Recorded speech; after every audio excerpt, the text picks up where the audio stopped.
and welcome to Grid Live pre-race. I'm Josh, and with me is Ben Schneider, Edward Hunter, and Julia Rich as well. Did I get close there, Julia? Come on. You get really close. All right, that'll do as well. Good evening to you all, as well as we on a very special preview show with us here today.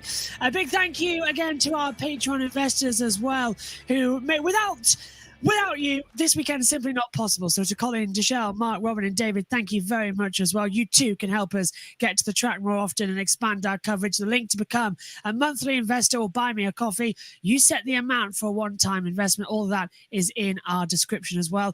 Or you can send a cup of coffee to a particular member of the Grid Network team as well. All of that in the video description as well for buy me a coffee and Patreon. Now we have World Rally Update, NASCAR and Nashville, MotoGP at the Dutch TT. But first, we'll discuss Formula E and the Portland E-Prix. So let's say hello to Joe Samaniego, who's trackside in Portland. Thank you. Very excited to be here at Portland International Raceway, ABB Formula E, here for the Portland E-Prix. We saw some very fast times yesterday. We talked to several drivers. We're going to be at the track all day today, so be sure you're following us at Grid Rankin on Twitter, as well as Instagram, TikTok. Visit our website, gridrankin.com. There we'll have a list of all the videos, plus our recap of the race weekend right here in Portland. Back to the studio to everybody.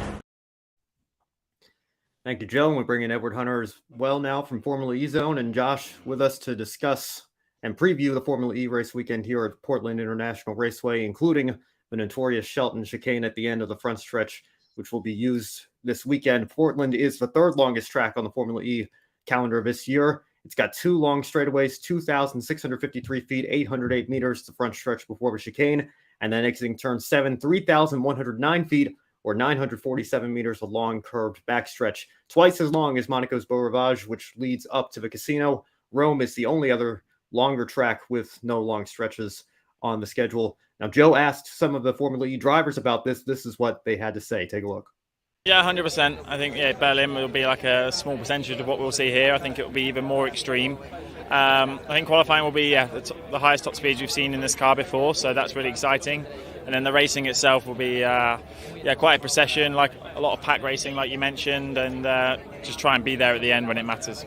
It's quite an energy demanding circuit, so we use a lot of energy to do the laps. So the race will be very strategic, but also just even trying to set the car up as well for these long corners. You know, we normally set the car up to for road court, street tracks, and this is obviously a permanent facility with very long corners. It's not very Formula E-esque, so big change, and hopefully we've done the right steps to be competitive. But the whole approach to the weekend will have to be slightly modified. Yeah, it's going to make things quite different, especially from a strategy perspective in the races. The tow is going to have a massive effect on efficiency, so that's going to play a big role in how people strategize their races. In terms of qualifying, there's lots of combined corners, which theoretically is not actually very, very good for our car, but it might make it will be very difficult to drive. So carrying good speed will be very key, and then adapting the car as quickly as possible, because like you say, this circuit is not normal for us, so it'll be about how the teams mechanically adapt the car as quickly as possible to suit this circuit. And yesterday, Mitch Evans became the fastest driver in Formula E history, hitting 276.6 kilometers per hour. Ed, considering many expect this to be the fastest race with packs of cars, does this play to an advantage for any particular teams or drivers today? Tough to say. I think when it comes down to efficiency, it tends to be the Porsche, the Jaguars, and occasionally we saw in Jakarta the DS, the Stellantis sort of powertrain in the back of the Maserati in the hands of Max Gunther doing really well. So it definitely feels operationally, even if you don't necessarily have the most efficient powertrain, you need to work hard to get the most out of it. With that long straight, it's like Ticktum and a couple of others mentioned there, you're going to be wanting to stay in the race, in the toe of the car ahead, sort of lift and coast and save energy in the wake, because that way you lose a bit less time and save a bit more energy to turn a very complicated aerodynamic story short. But certainly it's a little tough to read from the first practice session, because it felt a little bit like everyone was still getting to grips with the track. René Rast, I think, set the fastest time in the session. but I'm not necessarily sure. There it is. In fact, confirmation just on this side of me. With John Vernon down ticked him just behind. But it definitely feels like I'm not necessarily sure the Nissan, which started off very strong this season and has sort of fell away a little bit, although Nissan in Jakarta, as I say, that did get a strong, both cars in the top 5, top 6 last time out. So I definitely think Porsche is still the team that's on top at the moment. You'd expect to sweep through in the race, even though they don't have a great qualifying. But I think if the Jaguars, if the DS-powered cars, the Envisions, or maybe even a Nissan or two, if they can get a good start to the race, I think they might be able to hold on. But it's going to be very, very hard to predict. A nice haircut, by the way, Josh. Oh, thank you. Thank you very much. Yeah, we haven't commentated together for a while, actually, so it's nice to see you as well. We didn't get a chance to. We didn't really... Well, we had 2 minutes in Le Mans, 2 minutes at IndyCar, so it's nice. You're not really answering the question, I noticed, Josh. I'm diverting around the subject as well because you handled it so expertly as well. No, it is difficult to tell after the first practice session. All we can really say is that I think Dennis had a bit of trouble adjusting to the circuit. Degrassi and Bird were two to watch because they sort of tripped over each other at the first corner. So that could be quite interesting coming in for qualifying laps, especially coming into the group stages, which is the first 2 segments of qualifying. Then we've got the duels, which they segregate apart, but one mistake could affect the other because it's a very tight circuit. We saw in IndyCar how difficult it is to get a clean lap here in qualifying. So I've got an interesting feeling that we're going to be in for a good day. I'm thinking early on that McLaren did look genuinely quick. I'm thinking that Jaguar could have something McLaren quick.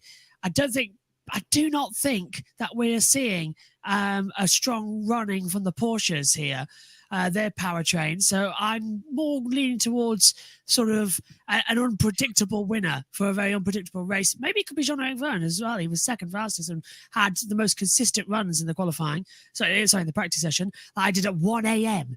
commentating as well. I would have much rather been trackside. So I'm very jealous of Joe, who is trackside. I should have been there. Couldn't. But it does look fantastic, doesn't it? It looks absolutely brilliant out there. The circuit is fun.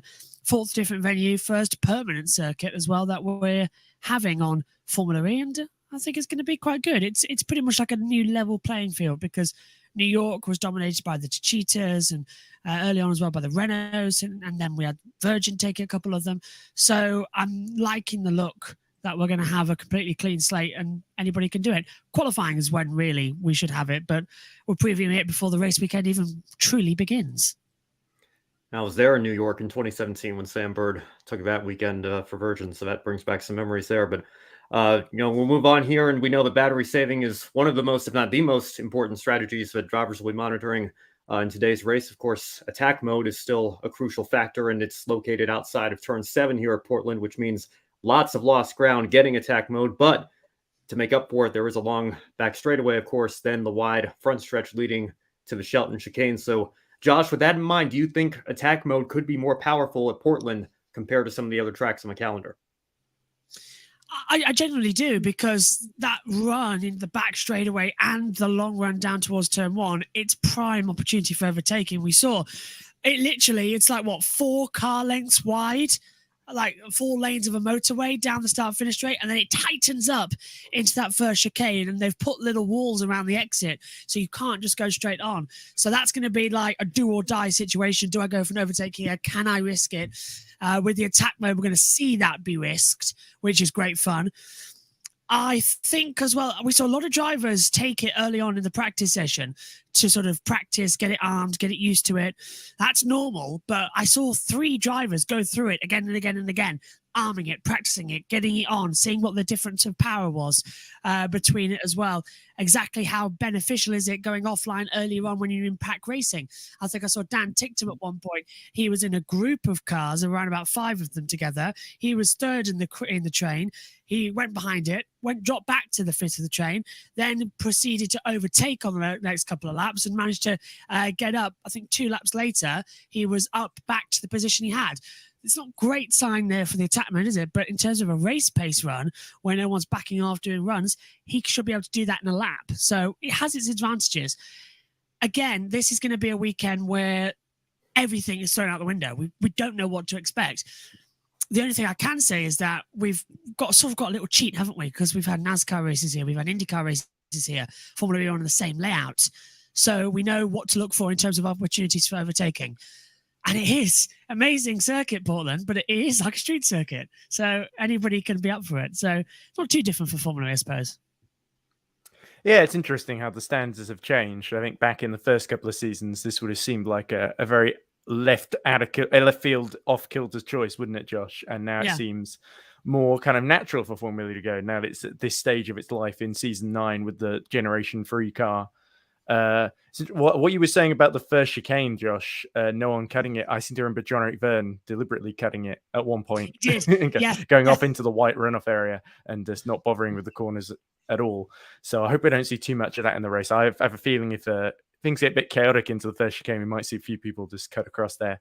But other than that, hopefully people stick to the track and don't gain too much of an advantage. In terms of attack mode, I think it's going to be quite similar to what we saw in Berlin, where even with the 8 minutes, it's going to be a case of getting out of leading the race, essentially dropping back and saving energy. That it's going to be more a case of use attack mode to get out of the way rather than necessarily to make overtakes. But with the straights being so long, I think we will definitely see overtakes with or without it. It's going to come down to what we're looking at, potentially not accounting for safety car or red flag interruptions, and hopefully we don't have too many of those. It's going to be about 28 laps we're predicting, is what the teams are predicting as well.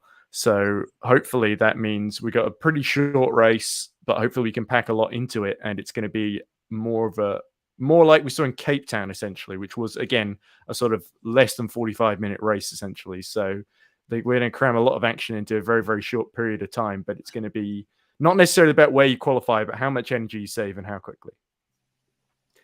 Well, guys, let's talk about the first practice here a little bit. Rene Rast, John-Eric Verne, and Dan Ticktum were your top 3. Mitch Evans in 8th was the fastest of the current top 4 in the points championship. Jake Dennis was down in 15th, ahead of Pascal Wehrlein in 18th, and Nick Cassidy in 19th. So, Ed, those 3 in particular, Dennis, Wehrlein, and Cassidy, do you think they're in trouble, or could they get back up front and reestablish themselves during the second practice? I think they could all easily get back up front, Ben. We saw that with Nick Cassidy in Monaco. His first practice was awful. Free practice 2 onwards, he was absolutely on it. Didn't qualify too well and then got to the front. So I actually think free practice 1, it's all just about getting your eye in. Not everyone doing full power laps as well. That's important to remember. We're not going to see that until maybe the end of free practice 2 in about an hour's time or so.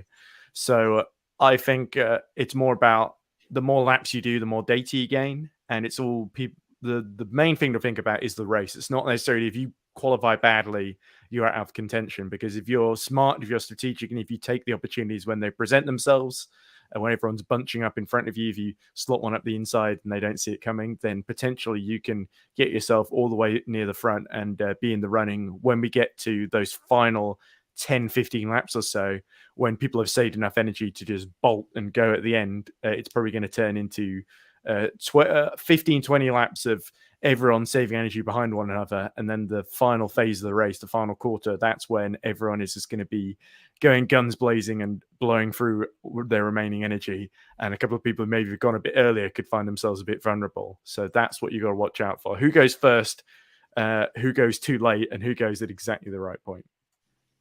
This was my bottle of water I've had today. It's been very hot in the UK and I've drank all of it. How much am I going to need more to commentate on a Formula E race? That could be that. It is going to be middle of the night, Josh, in our time. Yeah, I know. That's another thing. It's 1 a.m. in the morning and I've got to do my late night radio commentary voice. Which and I've got to avoid waking up my family in the background. But I'm sure we'll be fine. Adam, on the other hand, who's joining us in the commentary box, he can go full throttle, so he can just take off with us two, and just we'll let him do the shouting. That makes out for my forced lack of enthusiasm. I think as well. Yeah, practice 1 was a bit all over the place, wasn't it? As well, I've often made the joke in the past couple of weeks that free practice 1 is so pointless in the current generation of Formula E that they don't even get their lead commentator to do it, and that's true. Jack Nicholls didn't do it when he was the lead commentator. He usually gave it to Nicky Shields. Now he doesn't do it at all, Josh. Now doesn't do it at all. Obvious reasons.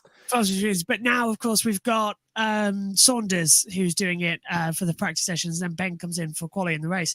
So it's difficult to get into it. I have. Do you bring this up because you want that job, Josh? Is that why you're bringing this up? I do bring it up that I want that job. And in fact, I've got a little mission for Joe Samaniego as well. That you can go and find Neil Cole and just give him my business card and say that is embarrassing. Hey, I wanted to fly out there the other day and go meet him and give him the say hello. So now you get Joe to do your dirty work for you. That's very kind of you, Josh. Nice to see how you treat your friends.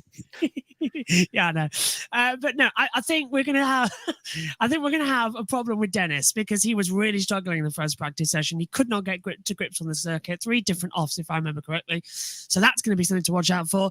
Verline, not really sure. Cassidy always bounces back when it comes to race day. Verline has a bit of an up-down season as well, so we'll flick around that and see where it goes. But keep your eye on the Porsche powertrains because they're going to be in a really difficult position, I think, this weekend. It's a fast track; it should suit them. But the problem is everyone else has caught up in the Generation 3 loop already. Well, taking a closer look at the points battle, it's very close, of course, between those top 4. All can leave this weekend with the points lead. However, the back has a fight for survival among the drivers who are still looking to turn their seasons around. Every driver still mathematically eligible for a championship today. Of course, 25 points for the win, 3 for pole, 1 for fastest lap, so 29 the max you can come away with for each race. Several drivers are at risk of being eliminated from contention today. Anyone who is more than 116 points behind after this race is eliminated. Those at risk: Lucas deGrassi, Dan Ticktum, Eduardo Mortara, and both app drivers. Of course, mathematically, they still have a chance, but at this point, it would take a miracle for them to get back up there and fight for a championship this season, at least. Now, if Pascal Wehrlein was to score the maximum number of points, he could eliminate many more. In theory, we could go from all drivers eligible left for a championship to just 10. Now, Joe asked Mortara about this weekend and his approach to the race here at Portland. Take a look at what he had to say. Now, one of the things we know, the season hasn't exactly been the greatest compared to past years where you're in championship contentions. When it comes to this weekend, is the goal to try score points? Or are you still even more driven to go get wins since, you're got a little less to lose, go for the wins? Yeah, as you said, this season has been difficult for me. I was a title contender in the last 2 years, and definitely it's kind of difficult to accept, because the season has been extremely difficult. But I'm going for the best that I can achieve, trying to understand more and more what we have to do in order to be more and more competitive, especially from my side. And I believe that at some point it's going to work. Hopefully it's going to be in Portland. All right, well, Josh, with that in mind, do any of the drivers outside the top 10 still have any hopes of keeping their championship hopes alive after today's race, or is it a point now where the parity isn't what we saw a couple of years ago and they may still be mathematically eligible, but at this point you start focusing on next year when you're thinking about the championship? I think with the way this season's gone, where it started off as a Porsche domination, then a few more teams crept up, Jaguar coming up as well. Sorry, fly. Yeah, Jaguar coming up as well. Then we had the rise again of Envision with Cassidy coming up. I think that has sort of put a little spring in everybody's steps. We're saying, oh, if we get the car right, then we're going to be there straight away. We'll be fighting with the top tier teams again. That's okay to think if it was not literally 5 rounds before the end of the season. Technically only 3, because after this we go to Rome, doubleheader, then London, doubleheader. There's not enough time now, I would say, to start thinking for a championship push if you're outside the top 10. Even inside the top 10, I'd say it's pretty limited. I would say at the moment, I think that if we get that championship graphic back up for a second, I can give you a little bit of a rundown, because personally, I'm thinking that we've got a 1 point difference between Wehrlein and Dennis as well, which is fantastic. I would say everyone below Vern. So yeah, as I was thinking, top 5, they're your championship contenders. Everyone below that, too big of a gap to get back up for something monumental to go wrong here in Portland and the doubleheader in Rome. And then it all goes down to London on the last day. I'd say you're looking at Vern, Evans, Cassidy, Dennis, and Wehrlein, the ones who've sort of been in it all year long, to be your 5 to go to the championship from now on. I think I might go even more extreme than you on that, Josh. I think it's really between Wehrlein, Dennis, Cassidy. I think Mitch Evans, 25 points behind. He's lost a lot of points on 2 occasions when Sam Bird, his teammate, crashed into him and cost him points in Jakarta, cost him potentially a podium in Hyderabad in India earlier in the season. Vern, I think, has sort of outdriven his car this season. The DS, they're only really kind of They got that win in Hyderabad, which was, I think, due to his brilliant driving and sort of taking advantage of that opportunity. But otherwise, it's been pretty slim pickings. Pole in Sao Paulo, for what it's worth, for Stoffel Van Dorn. But other than that, DS Penske have had all sorts of issues on their end. Maserati's started to get together, but I think it's way too late. Going for 64 points down, so that's 2 wins and then 14 other points as well that he'd have to gain up. And that's if everyone ahead of him didn't score any points at all. So I think mathematically, we have loads of drivers in contention, but realistically, I think it's the top 3, unless Evans and Verne have amazing weekends. And I think DaCosta has not been consistent enough. Everyone behind DaCosta has sort of not really been scoring consistently enough. So I really think it's a 3-horse race.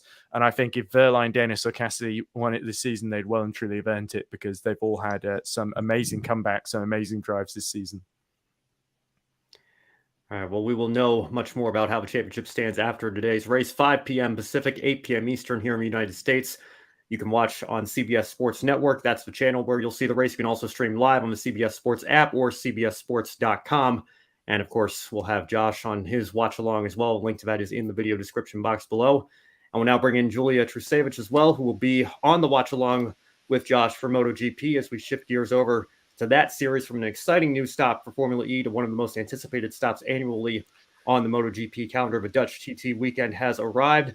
And for the first time, a sprint race kicked off the race weekend. It was another Ducati up front, but it was Marco Bezzecchi who took the top spot.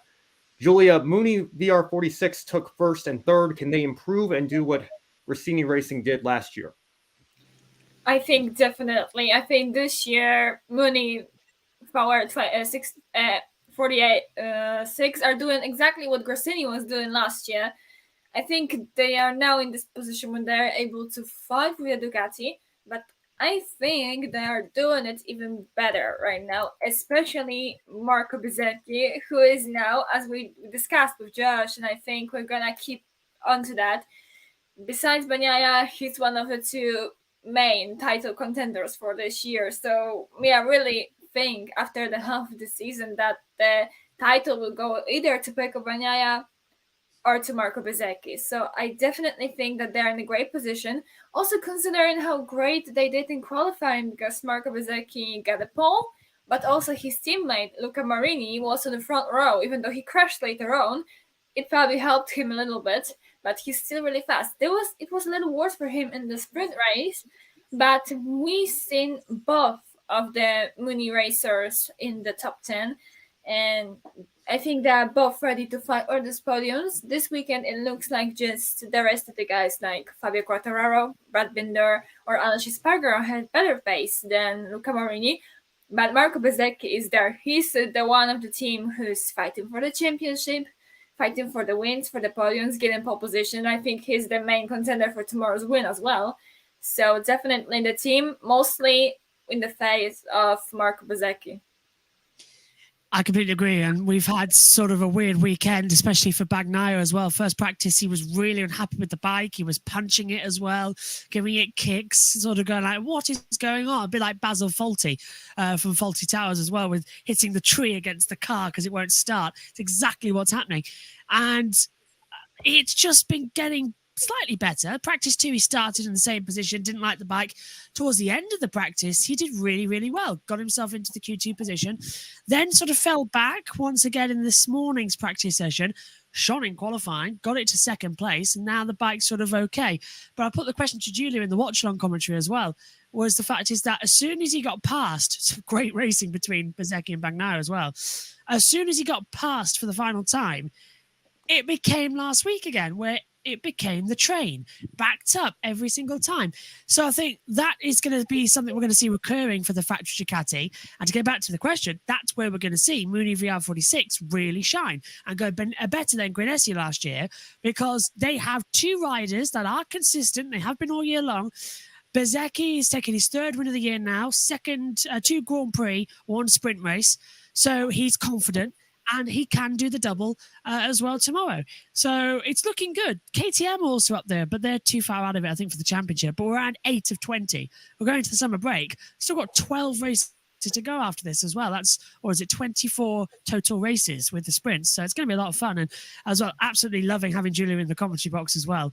Absolute perfect addition to the team. Very knowledgeable and knows definitely more than me what's going on in the paddock at the moment. So it's been a lot of fun being in the commentary box. But as Julia mentioned before we came on air, we have spent a lot of time in the commentary box today. I've barely seen anybody else because me and Julia have been too busy broadcasting qualifying and the sprint. So it's been a lot of fun. Well, one big surprise, Jack Miller thought he had a podium, but he got a late track limits penalty. This promoted Fabio Quartararo up to third place. So, Josh, I guess we'll go to you first for this one. Do you agree with the penalty, and how big of a surprise was Quartararo's performance despite his current injury? Was it Miller? It was Brad Binder. It was Binder, yeah. Brad Binder, sorry. I guess it was a typo in the script, but we'll still pose the question over to you, yeah. Don't worry, Miller was my pick a winner, and me and Julie both said as well that was a great pick in qualifying when he qualified 12th.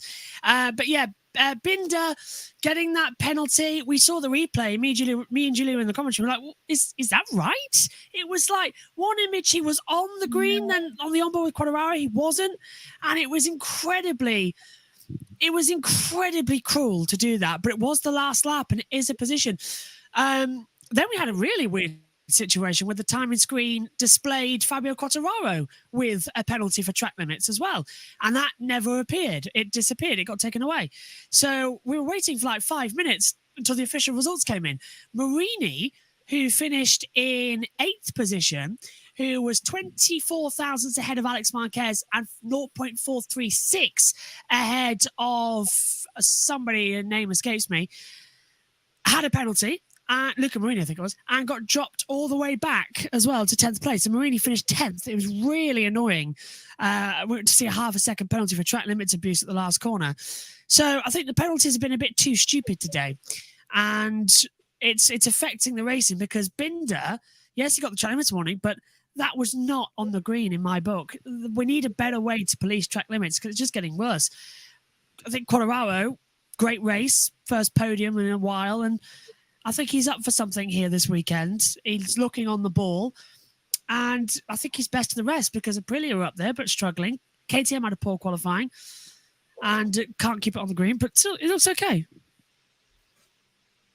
Yeah, definitely. I also think this penalty was a little bit cruel to Brad because I think it was literally millimeters that he went on that green. It could be like a little part of the wheel that just slipped from the curb. But that's what the stewards decided, and that's how it ended. Even though the KTM posted on Twitter that gave off Jack Miller saying bloody steward, so they definitely don't agree with that. I think it was a little bit harsh, but that's the rules and that's what they apply in this situation. I was really shocked and confused when Josh told me that also Fabio got a penalty. But then it came out to be a mistake of the people who are taking care of the live timing and the communications, because I was just discussing how during the race, during the commentary, I was saying that Fabio has to be careful now because after the warning, he came out on green once. So one more time and he get a penalty. He didn't do it, but Brad did, and he lost the podium, which is sad.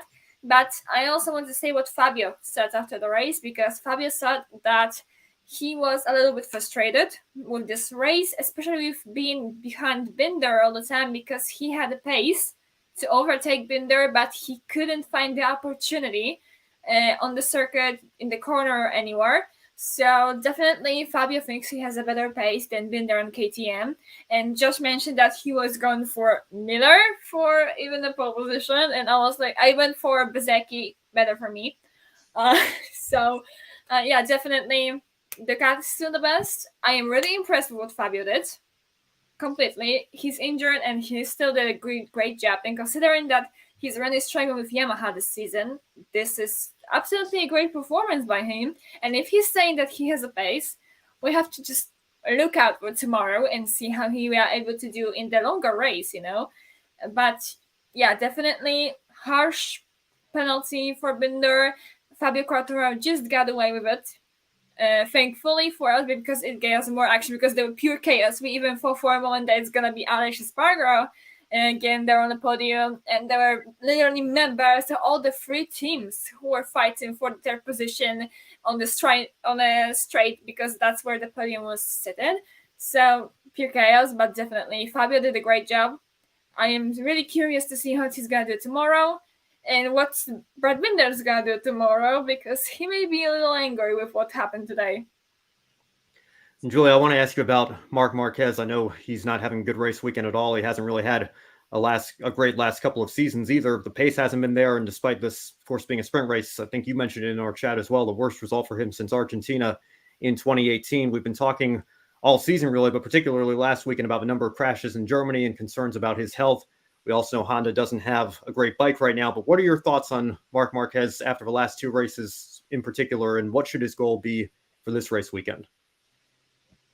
Yeah, for the last few weekends, we've seen Marc being absolutely in the worst place in years, to be honest.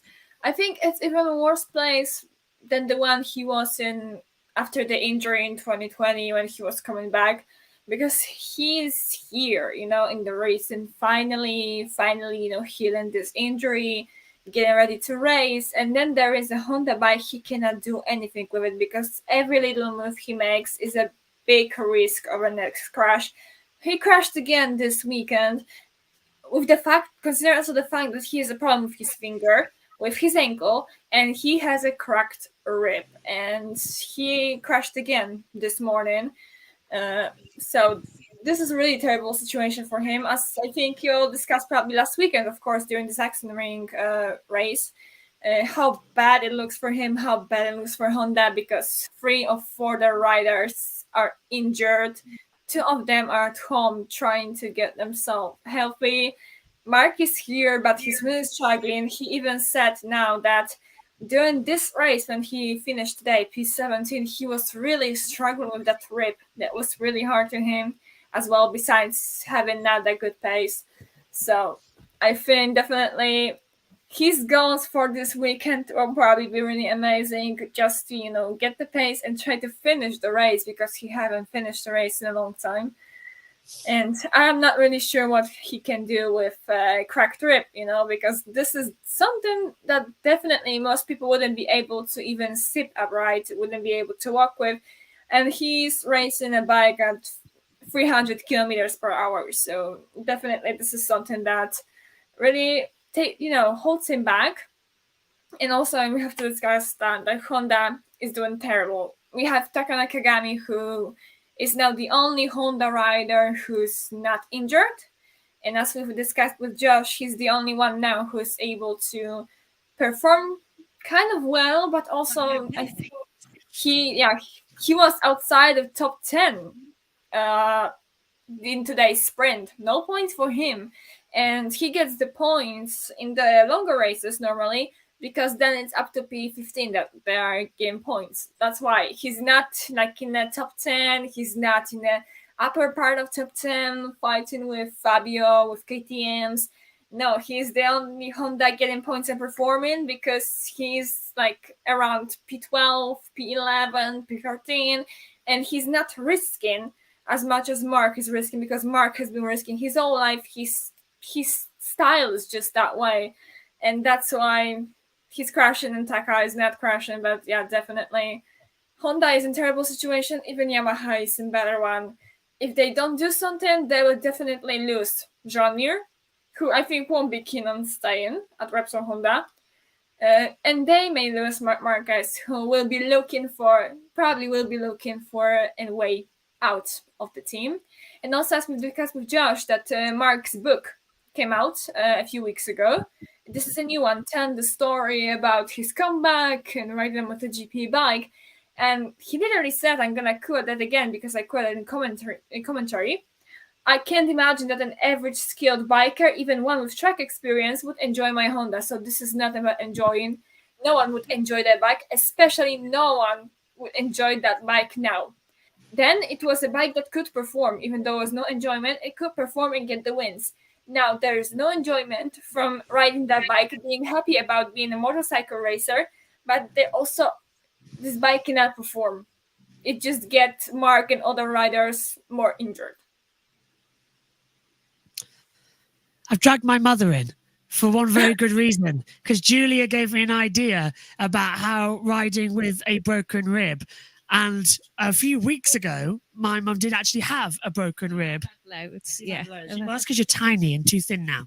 But as a little compliment, I just want to know, how is it moving around, sleeping and all that with a normal broken rib? Because you've had a couple and it is quite painful. You can't even drive the car. It hurts, yeah. It really hurts. It doesn't at first when you do it. You just hear a pop. And then later on that day, it really, really starts to hurt. And it's, yeah, it's bad. Did it hurt after you drove the car backwards and forwards? Because you drive that car a lot. Yeah, when you put your seatbelt on or when you turn and... So especially when on a bike moving around, it's going to hurt. No, thank you. Thank you. You can disappear now. Thank you. Bye-bye. So yeah, exactly. So, there you go. Go back to reading the book in the garden. It's nice and sunny. But yeah, so yeah, brilliant. So you can imagine if it hurts driving a normal road car, moving it side to side as well is going to be absolutely paralytic for him. So yeah, I've cut him some slack this weekend. But as me and Julia pointed out, the crash that he had in, was it qualifying? Yeah, it's qualifying, wasn't it? In Q1. That wasn't his fault. It also wasn't Bastianini's fault. He was just looking away. They were both looking away. And I don't think the stewards gave him a penalty for it as well. But that can't have helped him. I'll be surprised if there isn't more injuries to come from that. Because he can't just keep crashing. It is going to start hurting him more and more and more. So we'll have to keep an eye on that in the race tomorrow. But I'm certainly excited to see Julia in the commentary box tomorrow and notice down all the things she's going to have to say and correct me on as well, which she's done a couple of times very gently today. Feel a bit like Murray Walker when Martin came in as well, just sort of prodded me in the right direction of where to go in the commentary. It's quite fun. Yeah. Sorry, go ahead, Julia. Yeah, I want to mention one thing, because Josh mentioned, moving around on a bike with a broken ribs or something. And when I was in Misano at World Superbikes 3 weeks ago, there was actually a bike simulator, VR, there. So, it was a simulator of a road bike, so similar to what SBK, and you could drive through this, the screen, and there was a normal bike, so you could sit on it, you could lean down, and you could drive around Misano. Moving this bike from side to side is absolutely horrendous, because I did get on, I tried it, I couldn't even get it to the full lean, because I didn't have that much strength to do it, but I was trying to lean down. This is absolutely horrendous, and my legs were jelly for an hour after that, and this was just only one lap on that bike, just moving from side to side, braking, full gas, and just trying not to crash during that time. So definitely doing something like that with a cracked rib, problems with finger, and problems with ankle like Mark and Fabio both now have, absolutely amazing. We found our new feature. We must go film some laps on that. That'd be brilliant. I would pay. I'll have a video of me doing it. We'll get that out in one of the sessions you do this year. But I would absolutely pay to see Megan do that. She'd be complaining the whole way around, saying, "I can't do it. Can't bring the bike up." I'd pay to see that. Well, I'm sure it must be difficult for somebody like Marc Marquez to admit, of course, a multiple world champion. That just finishing a race this weekend is probably going to be a victory for everything that he's been through. But I think that's exactly where they are right now. So certainly wishing him the best, and know that he's still dealing with the effects of injuries, multiple injuries of his own. So we'll see how he can turn his weekend and entire season around. In the meantime, Josh, I think we have some NASCAR to preview here, as the fine folks at NBC might say. NASCAR returning to Nashville. So take it away. I'm sorry, but we've got to go to a commercial break first of all. Oh, man. Waiting for that. Nothing but commercials, right? Yeah, it's going to be a lot of fun. I'm looking forward to seeing Nashville this weekend. All 5 laps of it that we'll actually see under green flag condition. But yes, NASCAR does return after a lone off weekend as well during the championship season, starting a 20-race stretch to Phoenix for the championship, and no doubt the longest stretch of races and the season out of all the grid ranking series as well. If we take a look on our entry list for the Ally 400 as well, it's looking absolutely fantastic. Ben, sports are usually demanding and only the best can compete. In the US, the National Football League play in rain, snow or shine, which is very physical. Major League Baseball, for instance, 162 games in their regular season alone. Is the long 20-race stretch something NASCAR should be proud of? showcasing how grueling the championship is, or is it just a little bit too much? It's more than a little too much. And I think that this has been a common theme that we've discussed year in and year out with NASCAR. And I know that, this is nothing new. We've had 36 races on the schedule since 2001 now. So we're going on a couple of decades now where this has been the number, but we usually had at least 2, maybe even 3 off weekends throughout the year. I don't love that we're racing on Easter. I know Steve Phelps has said, well, if the NFL can have Thanksgiving, if the NBA can have Christmas Day, maybe we can try to make something out of Easter. I know that there's a religious aspect of it as well, but I think holidays like Easter, Mother's Day, Father's Day, I know we had the off weekend last weekend. I think those are great opportunities for us to give the drivers a rest, to spend some time with their families and not have to go through such a long and grueling stretch. I mean, what a 38 race week schedule when you throw the exhibition races in there with only 1 off weekend. Are you kidding me? I mean, that's just too much. And I know that we talked about this in Formula One as well, and the logistics of traveling all around the world. I know you're just contained in the United States, and maybe we'll throw in a couple races in Canada in the future. I know that those rumors are starting to really gain some steam, but even then, being on the road that often all throughout the year, it's very grueling. It's very demanding. And it's not just for the drivers. You've got hauler drivers that have had to make the trip out to the West Coast the last couple of weekends in the Xfinity Series in particular. That's been very grueling and demanding. You can just go ask Tommy Joe Martins how his Alpha Prime Racing team had a weekend from hell trying to get to Portland and then down to Sonoma with everything that their team was going through with their haulers. So I just think that, for the Cup Series in particular, 36 races is probably a little bit too much. I'd like to see us somewhere in the 28 to 32 race range. And that's something I've been saying for years here. I think if we can still keep the season from February to November, but maybe extend it back out to the middle of November, a week or two, to allow for more off weekends. And of course, reduce the number of races down to that range. I think that'll go a long way in helping relieve some of the stress from this massive calendar, and particularly this last 20 race stretch, like you mentioned, Josh, because it's going to be absolutely grueling. And you can't treat it like a sprint, because if you try to sprint for 20 consecutive race weekends, you're going to run out of steam. But at the same time, that's kind of what it is, because there's not a single off weekend here from now until November. And I think that's quite frankly ridiculous that we're making the teams continue to go through this. Could we get rid of some of the races that double up on the calendar, that are there twice, and sort of go, let's only go there once? We don't need 2 at the same track. I think we have a question coming up about Nashville and the market itself. So I'll save that. I'm going to keep you waiting for that question, because I think the answer fits into that question very well. But I do have some thoughts on that, so we'll get to that here in just a moment. Tie them all together then as well. As I said, 10 races in the regular season left, and right now the bottom 3 in the playoff standings are Chris Buescher, Bubba Wallace and Alex Bowman. Daniel Suarez, Ty Gibbs and Michael McDowell are the first 3 outside the top 3. Now, as we see as well, Wallace and Ty Gibbs, the 2 Toyota drivers, have never been in the playoffs, as Wallace has been good on the 1.5-mile ovals this year. Certainly the ones that I've been in the commentary box for, he's impressed me. Ty Gibbs has been consistently finishing races, which is great news. But I tell you what though, Ben, do you believe Bubba Wallace and Ty Gibbs can both get into the playoffs, or just one of them, or the possibility of neither of them coming in? I think those are all possibilities for sure, with the amount of parity that we see in NASCAR. But I think that if I had to put a bet on it, I would say one of them probably gets in.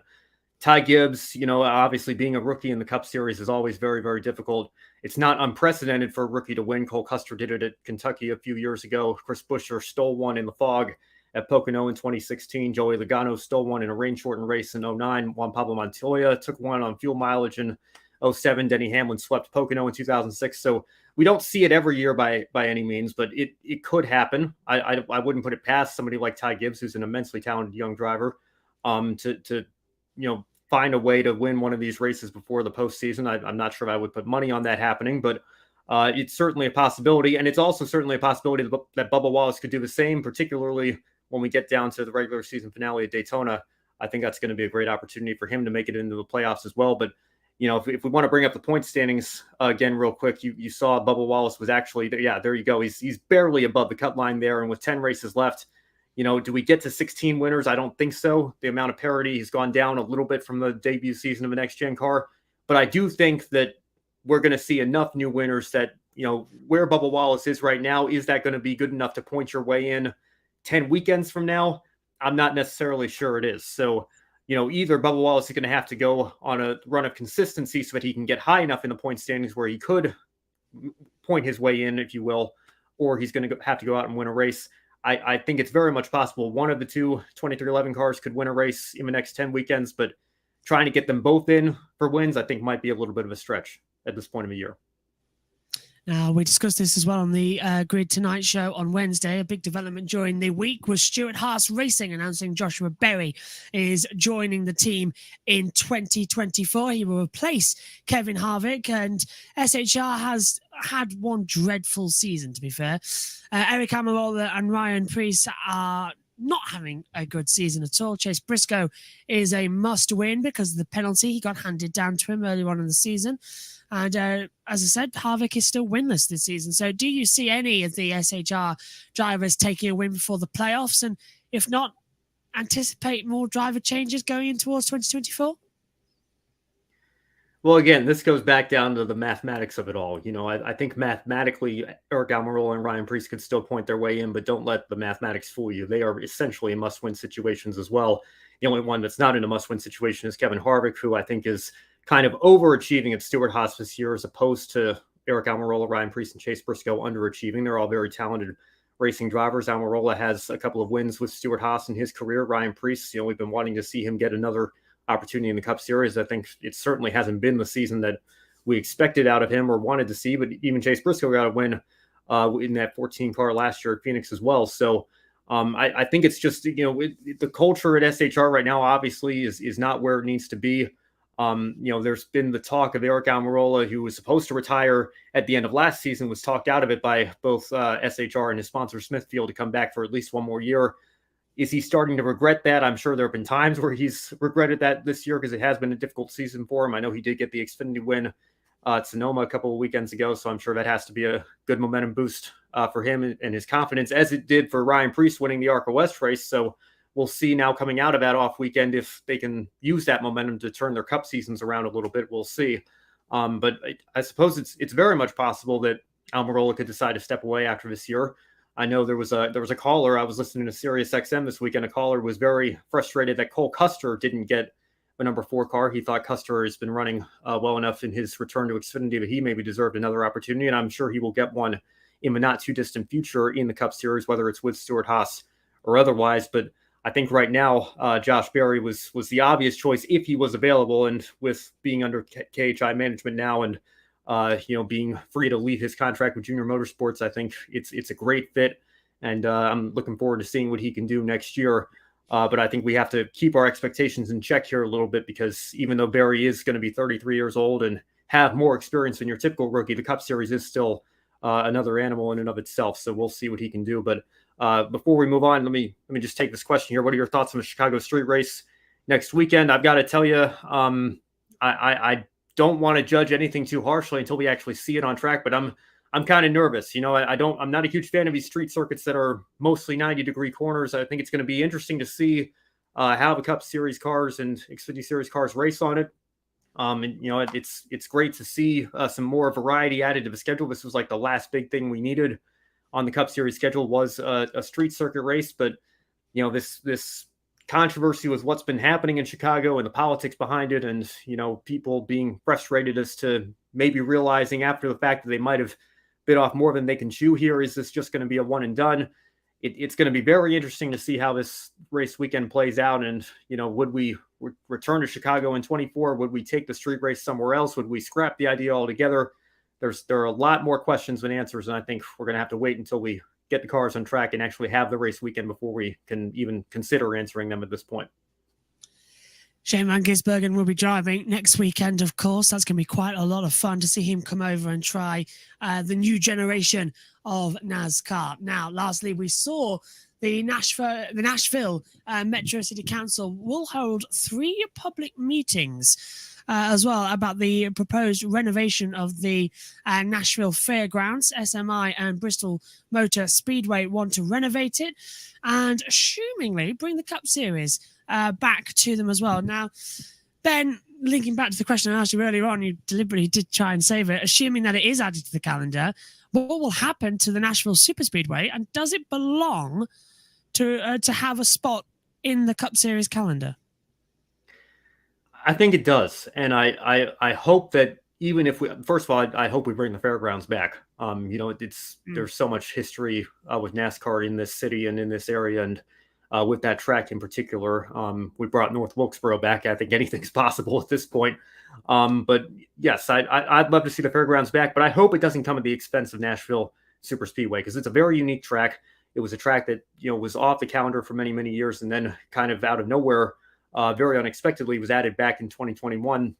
It's a track that I have fond memories of watching. What was then Busch and Nationwide Series races there as a kid. The IndyCar Series used to race there, and I know they've been looking for more ovals. Potentially, there might be an opportunity there. I know they've got the street race in Nashville as well now, but Nashville is a market, and this goes back to what I was saying earlier, Josh, and what I held back on.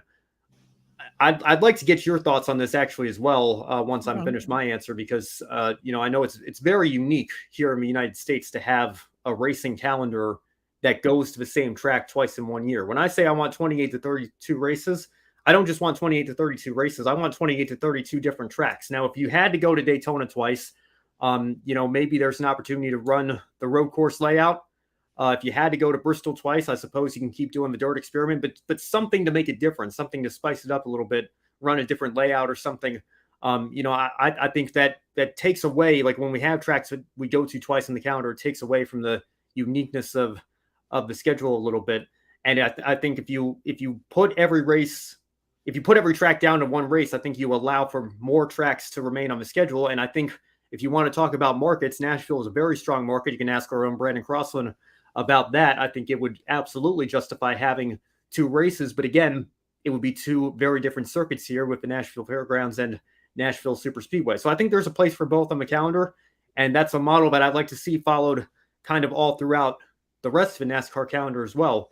But Nashville in particular, even if we add the fairgrounds back, which I think we'd be at least a couple of years away from getting that to a point where it could host Cup Series races again, I don't think it has to come at the expense of Nashville Superspeedway because of the market it's in and because of how unique the track is. I think it would be a shame if it fell off of the calendar, particularly because I think the next-gen car has worked very, very well there. I agree. I remember the Superspeedway last year as well, as we got a hello everyone as from Eos Dewis. I hope I pronounced your name correctly there without my glasses on, but hello, nice to have you here. Me and Joe last year commentated on the Superspeedway race at Nashville. We during that famous rainstorm, and we were filling for around about, I can't remember, we were on USRN, so it wasn't on YouTube, about 2 hours, 2.5 hours, something like that. We ended up actually airing 2 or 3 shows of the Grid Network on the radio as well, because we had nothing to talk about. The race got red flagged 75 laps in, couldn't declare a result, not much was going on, so we were just talking for an hour before we finally decided, this could go on for ages. I entered the commentary box at 8 p.m. British summer time. I left the commentary box at 5:30 a.m. So it was a long broadcast, and credit to Joe for staying in the comms box with me for that one, as we helped out the USRN guys. But I think, my position on this. I think there's too much motorsport on at the moment. I know we all love it. I know we enjoy it a lot, but I was just discussing the other day with some of the team from the YouTube channel as well. It's getting a bit much now, isn't it? There's so much on week in, week out. You do experience a bit of burnout, especially when you get to the summer. I mean, it's beautiful weather outside right now as well. I'll tell you the current temperature at 27 degrees here in the UK, and I'm in the commentary box with the door open, yes. But it's like the sacrifices you make, how much do you accept that sacrifice? How much are the drivers going to start accepting it, missing out on their family time as well? I think we need to remember this is a sport. Yes, it's a business, but it's a sport. If you put it on all the time, no one's going to start bothering watching. It's what Formula One's falling into the trap of. It's what MotoGP has done. I mean, this year, they've got double the amount of races, and literally their viewing figures have been the worst of all time because of it, because no one's tuning in. Because if it's like that on the sprint, it's going to be the same for the race. In fact, the race this year in MotoGP has been more boring than the sprint races. And you do the same in NASCAR, because who's going to tune in for 20 weeks in a row to what is predictably the same old week in, week out? We know it's different, but the casual viewers don't. The drivers are going to start feeling that negative effect. We need smaller calendars. In the age of working from home, remote working as well, motorsport is sort of the only one throughout all of time that has remained the same. You go to the track, 3 days there, pack up and leave. And it is a lot of your life. It's a lot. And I think we're going to have a breaking point. I think COVID triggered it. COVID made everybody think, yeah, this is too much. Because we had 6 months off. We reconnected with families, doing family time. And everyone's then back to work, and now the calendar's massive again. Nobody wants it. We need to slim it down. Needed to be a bit more respectful. I always said 16 to 18 F1 races as well. I'd go 25 NASCAR races as well. Get rid of the playoff system. Nobody likes it. And have more fun with it. Have more fun. Spread them up a bit. And we've got a comment here saying, frankly, I stopped watching Formula One because it's too commercial. Plus, Red Bull dominance is not funny or entertaining to watch. That's another point. Domination. You're going to stop watching if there's domination. So you can have 50,000 sprint races a year. It's not going to matter if the same guy wins every week. You're going to lose viewers. So quantity over... It's at the moment, it's quantity over quality. I'd rather have quality over quantity. Yeah. So I think no. yeah. Yeah, no argument there. Yeah, I'm linking in, aren't I, to the next one? You got so distracted. Okay, well, that's our brilliant talk as well. We're coming to the top of the hour. We haven't got long left before the green light goes on for the second practice session at Portland. And Joe's going to get, not noisy, but the media centre where he's wonderfully directing us today is going to get very, very busy as well with the commentators. So let's go over to Joe with a WRC update about this weekend's race. Joe here. One of the big things, World Rally Championship, Rally Safari is going on underway. Sebastian Ogier has the lead currently over Kyle Rosberg and Elfyn Evans, your top three after all of Saturday's stages. Stage 14 through 19 tomorrow, Sunday morning. One of the big things we're seeing, it's all Toyotas up front. The top four positions, the highest non-Toyota, the Hyundai of Danny Sodor. So overall, it's looking like it's going to easily be a Toyota sweep of the podium unless chaos happens at Rally Safari. The big thing we're going to be watching for if Sebastian Ogier gets another win when it comes to the grid ranking, how much higher he's going to be up in the standings. It's been very interesting to follow Ogier in the grid ranking this year, considering he's not racing full time. We've not had a driver rank in the grid ranking at the end of the season by the end when they're not running full time. So it's going to be very interesting what happens with Sebastian Ogier. Joe from Portland, thank you. All right, Julia had to head off a little bit early, but she chose Marco Bezzecchi for Formula E. Pick a winner. We'll get to that in a moment. First, we have a couple comments from the chat. As Wotus, apologies for mispronouncing your name there. I know Josh was struggling with that as well. Formula One is only good when the teams are closer now. It's just pure Red Bull domination. And yeah, that's true. That's been true all throughout the history of the sport. Mercedes from 14 to 20 and Ferrari before that. So it's nothing new. It's just kind of rotated which team it is. GS Riva Sabi says, counterpoint though, Formula E has good competition and great entertainment. That's absolutely true. IndyCar has been great this season though. That's certainly true as well. And thank you as well for the compliments on the pre-race show, which we're just about to wrap up here with Pick a Winner. And we will start with Formula E at Portland. And I guess we'll go to our Formula E expert, Ed Hunter, as well, who is a little bit behind Kobe in the current standings right now, 21 to 23. So he's got some work to do to reclaim the lead, but he's held for much of this year. So Ed, who do you have winning the Portland E-Prix later this evening? Oh, well, I made a prediction just after FP1 ended at 1:49. Oh, I think it was lagging. Can you hear me now? I think it was lagging a little bit. Yeah, we can hear you. Lag. Yeah, go on. Okay, right. Sorry about that. So I went for Jake Dennis because I disagree with what Josh said earlier about him struggling. I think Jake Dennis will get it together. And there we go. See, Adam agrees with me. Okay, that's going to be fun. We'll discuss that in the commentary box for qualifying later. I'm going to go with Jean-Eric Verne to win the Portland E-Prix. He's a good demon in America, so I'll go with that. I need some pick a winner points. So an angel rather than a good demon. Yes, but I'm more thinking good omens. You know, good demon. All that. Okay. Maybe Mazikeen from Lucifer. I don't know.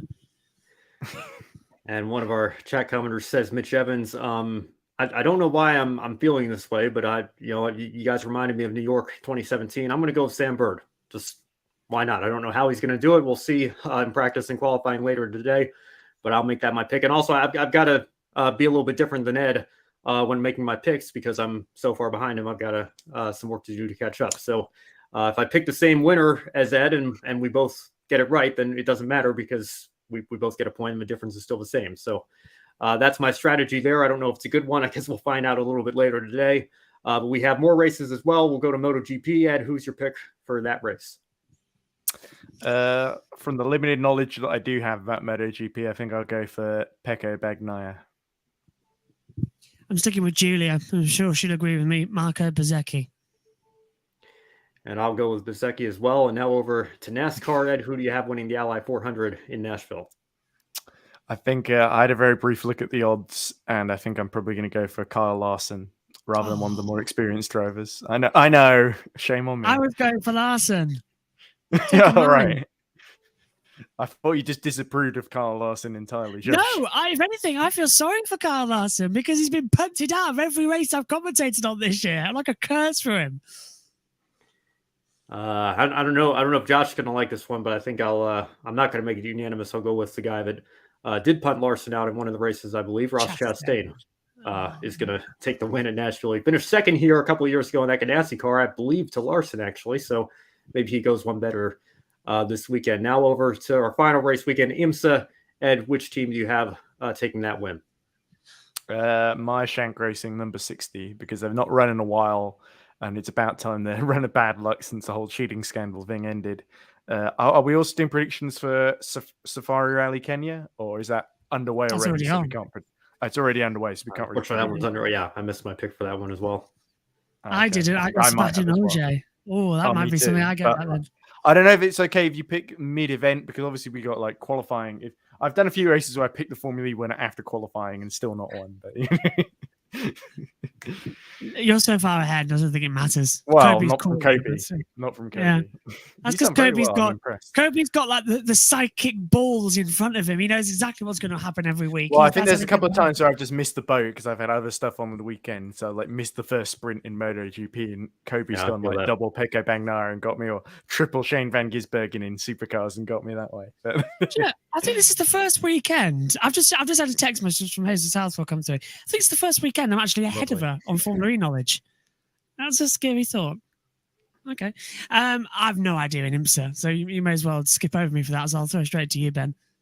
I'll get it wrong. Look foolish. Well, again, just to be a little bit different, I'll go with the 10 and Wayne Taylor Racing and see what happens there. I know they haven't been quite as dominant as they once were, but maybe they can still get the job done. It's going to be a great weekend of racing, and it all kicks off as well. A friendly reminder that the ABB FAA Formula E Championship Portland E-Prix is tonight, 5 p.m. Pacific, 8 p.m. Eastern, and that is at 1 a.m. British Summer Time, 2 a.m. If you're over in European Standard Time as well. It's going to be absolutely epic to have a race in Portland. Tomorrow, we have a special Grid Live wrap-up show following the conclusion of the MotoGP Dutch TT.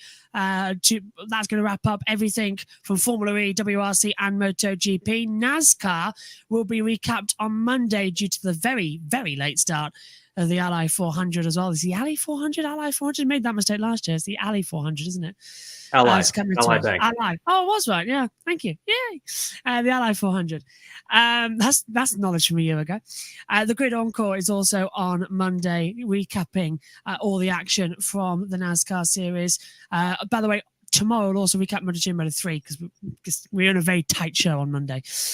Please do visit our Patreon page as well and buy me a coffee, but primarily this weekend of all, subscribe to the Grid Network channel on YouTube and hit the bell icon so you don't miss any of the action as Joe Samiogo is working very hard trackside. In fact, he's got to wrap this show up and get out there on the track and to start taking some videos as well for all of it and get interviewing the drivers, and we'll put him to work in Portland. Wish I was there with you, Joe. Have a good day. From Edward Hunter as well, from Formula E Zone, for Julia, for Ben, I'm Josh. Thank you for watching. Enjoy the races.